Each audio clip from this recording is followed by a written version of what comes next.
Hello प्यारे बच्चों, आज हम प्रश्नावली 1 के प्रश्न संख्या 4 की बात करते हैं। ठीक समझे क्या है। इससे पहले के प्रश्न बता चुका हूं। निम्नांकित परमेय संख्याओं को संख्या रेखा पर निरूपित कीजिए। पहली है 3/4, दूसरी है 3/5 और तीसरी है 5/8, चौथी है 3/16। तो इनमें सबको अलग अलग निरूपित करना है, एक ही पर नहीं करना है। तो देखिए हल इसका पहले का क्या करना। दी गई परमेय संख्या, दी गई परमेय संख्या क्या है? 3/4। अब देखिए जो 3/4 संख्या है वो 1 से तो छोटी है। अगर हम भाग देते हैं इसमें तो 0.75 बार जाएगा, जो 1 से छोटी है लेकिन 0 से बड़ी है। देखिए यहां 0 इज लेस देन 3/4, यानी 0 3/4 से छोटा है। वैसे भी हमें पता है सभी धनात्मक संख्याएं चाहे वो कितनी भी छोटी हो 0 से बड़ी होती है।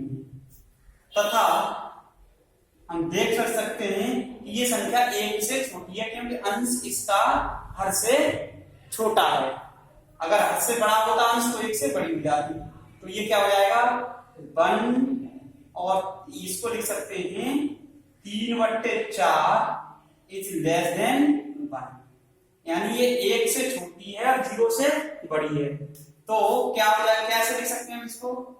0 is less than 3/4 is less than 1, यानी जो संख्या हमें दी गई है, अतः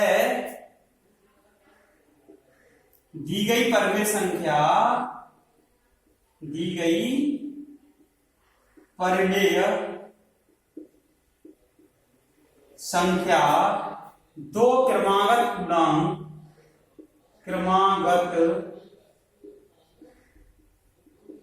पूर्णांक 0 तथा 1 के मध्य पड़ती।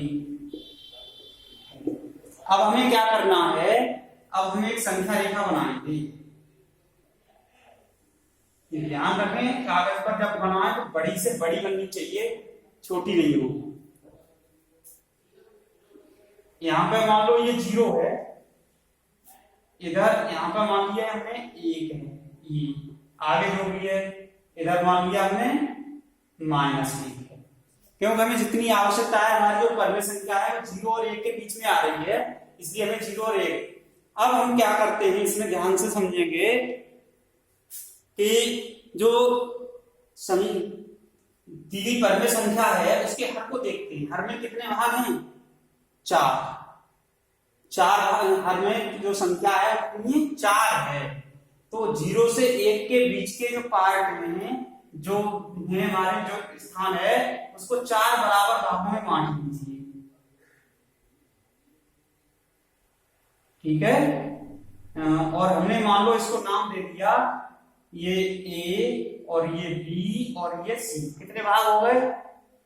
1 2 3 4 भाग हो गए। अब जो संख्या दी गई है हमें 3/4 है। अब 0 की तरफ से गिनेंगे हम 1 2 और 3, 3/4 यहां पर आएगी। ये जो एक भाग है वो 1/4 के बराबर है। जो हमने 0 से लेकर 1 के बीच में जो भाग किया है, 4 खंडों में बांटा है, ये जो एक खंड है वो कितने के बराबर है? 1/4 के बराबर। तो 1/4 1/4 और 1/4 कितने हो गए यहाँ तक? 3/4। और यहाँ पे 4/4 हो जाएगा। 4/4 का मतलब 1। तो जो संख्या रेखा पर हम निरूपित कर रहे हैं, जो हमारी परमेय संख्या है वो इधर से ऐसे निरूपित करेंगे, ये जाएगी या ठीक है। 0 हमेशा ध्यान रखना, जब कोई धनात्मक परमेय संख्या होती है तो हम उसको 0 से दाईं तरफ जब जाते हैं, धनात्मक संख्या है तो 0 से दाईं तरफ की ओर जाएंगे, और ऋणात्मक संख्या है तो 0 से बाईं तरफ की ओर जाते हैं, ये ध्यान रखेंगे। तो ये 3/4 को निरूपित करेगी। अब मान लो अगली संख्या है 3/5। अब मैं समझा दे रहा हूं, ये मैंने बता दिया है, आगे के पार्ट तुम्हें करने हैं, समझा सबको दे रहा हूं मैं। 3/5 है इसमें, और इसमें कोई अंतर नहीं है, ज्यादा कितना है, यहाँ पे है हमारा 5। अंश नहीं देखते, हर देखते हैं केवल। यहाँ पे कितना था 4, तो हमने इसको 4 भागों में बांटा। अब बात यहाँ पे कितना है, हमें संख्या है 5, तो हम 0 से लेकर, क्योंकि ये संख्या भी 0 से बड़ी है और 1 से छोटी है, तो हम क्या करेंगे, अब इसमें इसको भी हम 5 को 0 से लेकर 1 के बीच जो दो पूर्णांक हैं क्रमागत, उन पूर्णांकों को 5 बराबर भागों में बांटेंगे। यहाँ पे हर की संख्या देखेंगे हम, तो 5 बराबर भागों में बांटने के बाद 1/5, 1/5, 1/5, इस तरीके से जहां 3/5 आए, जैसे 5 बराबर भाग होते तो 1/5, 1/5 और 1/5 यहाँ पे आ जाती, 2 भाग रह जाते उधर। इसी प्रकार से यहाँ पर 5/8 दी गई है, तो ये वाली परमेय संख्या भी 0 और 1 के बीच में आएगी। तो हम 0 और 1 के बीच में फिर बड़ी रेखा देंगे और उसको 8 बराबर भागों में बांट लेंगे, 8 बराबर भागों में बांट लेंगे इसको। ऐसे ही 3/16 है, तो ये भी 0 और 1 के बीच में आएगी, तो इसको कितने भागों में बांटेंगे, 0 और 1 के बीच के जो खंड होगा उसको 16 बराबर भागों में बांटेंगे। तो वो प्रत्येक भाग 1/16 के बराबर होगा, और जहां पे तीसरे भाग पर जाके 3/16 में प्राप्त हो जाएगी। तो आगे के जो पार्ट हैं वो इसी प्रकार से करने हैं, तो मैं यहाँ पे लिख भी दे रहा हूं, इसी प्रकार स्वयं हल करेंगे। अन्य खंड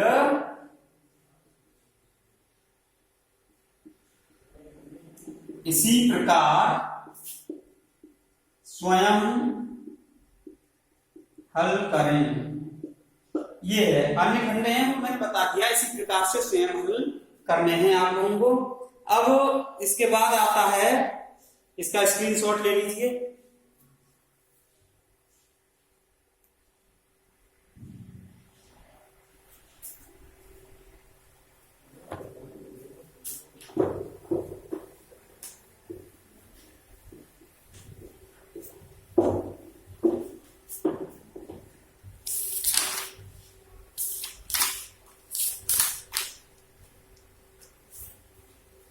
प्रश्न नंबर 5,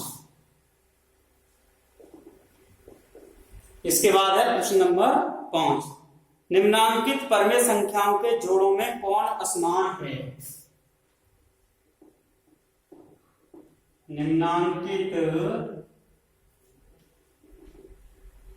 परमेय संख्याओं की जोड़ों में कौन असमान है। तो इसका कालखंड दिया गया है -8/24 और 7/-21। खाखंड दिया है -15/20 और 25/-30। 25/-30। गाखंड दिया गया है 0/-7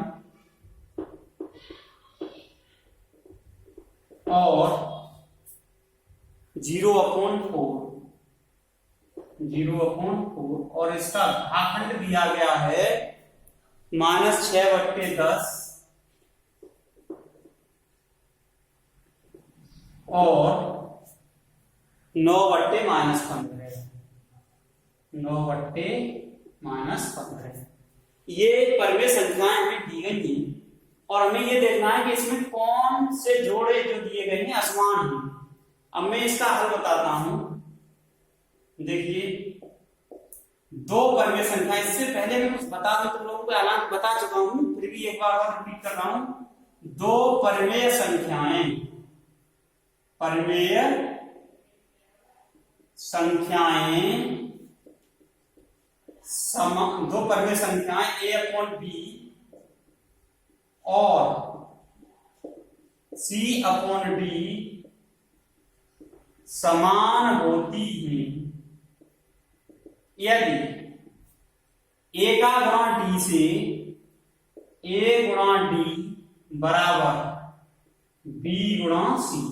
A का गुणा D से और B का गुणा C से कर दिया यार, वो बराबर आए दोनों गुणनफल तो समान होती है। अब उन्हें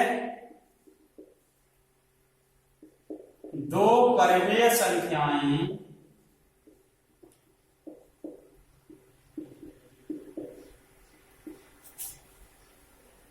A अपॉन B और C अपॉन D असमान होंगी, असमान होंगी यदि A गुणा D बराबर नहीं हो B गुणा C के। कितना अंतर आना चाहिए? समान कब होंगी? जब पहली परिमेय संख्या का अंश और दूसरी के हर का गुणनफल पहली के हर और दूसरी के अंश के बराबर हो। ठीक है, तो क्या होंगी ये? बराबर होंगी। अगर ये यही सेम परिमेय संख्याएं हैं, अगर पहली के अंश और दूसरी के हर का गुणनफल पहली के हर और दूसरी के अंश के गुणनफल के बराबर नहीं है तो वो असमान होंगी। अब मैं समझता हूं, अब इस प्रश्न को हल करने में कोई दिक्कत नहीं आएगी। अब देखिए यहाँ पे ये काखंड है, काखंड के लिए ही बता रहा हूं मैं, एक खंड में बता दूंगा, बाकी आपको करने ही। तो देखिए दी गई परिमेय संख्याएं, दी गई परिमेय संख्याएं, परिमेय संख्याएं कौन कौन सी हैं? -8/24 और 7/-21। अब जैसे यहाँ पे ये दो परिमेय संख्याएं ये दी गई है, A अपॉन B इसको मान सकते हैं, C अपॉन D इसको मान सकते हैं। तो समान होती हैं A गुणा D, यानी इसका गुणा इससे, -8 का गुणा -21 से, और बराबर क्या होना चाहिए? B गुणा C। तो देखिए जहां -8 गुणा -21 निकालेंगे हम, तो माइनस माइनस का गुणा प्लस हो जाता है, प्लस की संख्या आएगी 8 में 8, 8 दूनी 16, 168, तथा 24 का गुणा 7 से करेंगे, 24 गुणा 7 बराबर, तो ये क्या हो जाएगा? 7 चौक 28 के 8 और 7 दूनी 14 और 2 16। तो ये गुणनफल कैसे आए? क्या आया? जहां -8 गुणा -21 बराबर 24 गुणा 7, 24 गुणा 7, यानी ये वाली कंडीशन, इस शर्त का पालन हो रहा है, हो रहा है, दोनों का गुणनफल बराबर आ रहा है। तो अब क्या होगा? क्या कह सकते हैं? अतः दी गई परिमेय संख्याएं, दी गई परिमेय संख्याएं -8/24 तथा 7/-21 कैसी है? असमान नहीं है, या हम ये कह सकते हैं समान हैं, अर्थात असमान नहीं है, असमान नहीं। दी गई परिमेय संख्याएं समान हैं अर्थात असमान नहीं। तो पहला जोड़ा क्या होगा? परिमेय संख्याओं का समान है, असमान नहीं है। ऐसे ही अब हमें ये बात देखनी है, इसका मल्टीप्लाई इससे करेंगे, इसका मल्टीप्लाई इससे करेंगे, ये इसका इससे करेंगे और इसका इससे मल्टीप्लाई करेंगे, इसका इससे करेंगे, इसका इससे करेंगे, मल्टीप्लाई मींस गुणा करेंगे, और फिर देखेंगे अगर इस शर्त का पालन हो रहा है, ये वाली नीचे वाली जो शर्त है इसका अगर पालन हो रहा है तो संख्याएं समान होंगी, अन्यथा असमान होंगी। तो काखंड हल हो गया। अब इसी पर बता रहा हूं मैं, इसका स्क्रीनशॉट ले लीजिए, खाखंड बता देता हूं इसी का।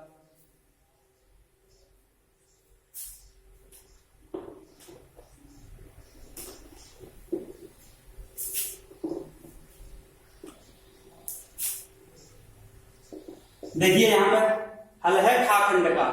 तो दी गई परिमेय संख्या कौन कौन सी हमारी, माइनस के 15/20 है और दूसरी है 25/-30। अब देखिए जहां जो ये वाली शर्त है वो देख लेते हैं। -15 का गुणा करेंगे, -15 गुणा -30, ये हो जाएगा माइनस माइनस का प्लस होता है, इसका गुणनफल आएगा 450 तथा 20 का गुणा करना है 25 से, 20 गुणा 25 बराबर ये आ जाएगा 500। तो क्या आएगा, देखिए जहां हम क्या लिख सकते हैं, -15 गुणा -30 बराबर नहीं है किसके, 20 गुणा 25 के, 20 गुणा 25 के। अतः दी गई परिमेय संख्याएं क्या लिख सकते हैं, अतः दी गई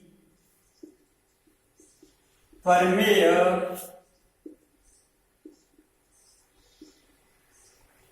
संख्याओं का जोड़ा कैसा है, ये असमान है। एक समान की बता दी, एक असमान की बता दी। असमान के लिए क्या कंडीशन है, a गुणा डी बराबर b गुणा c, बराबर नहीं, सॉरी, तो इसमें बराबर नहीं वाले पालन हो रहा है, तो ये कैसा होगा, ये जोड़ा असमान है। अतः दी गई परिमेय संख्याओं का जोड़ा कैसा होगा, असमान होगा। अगर बराबर आ जाता तो समान होता। तो ये वाली एक्सरसाइज तुम लोगों की फिनिश हो जाती है, इसका स्क्रीनशॉट ले लीजिए।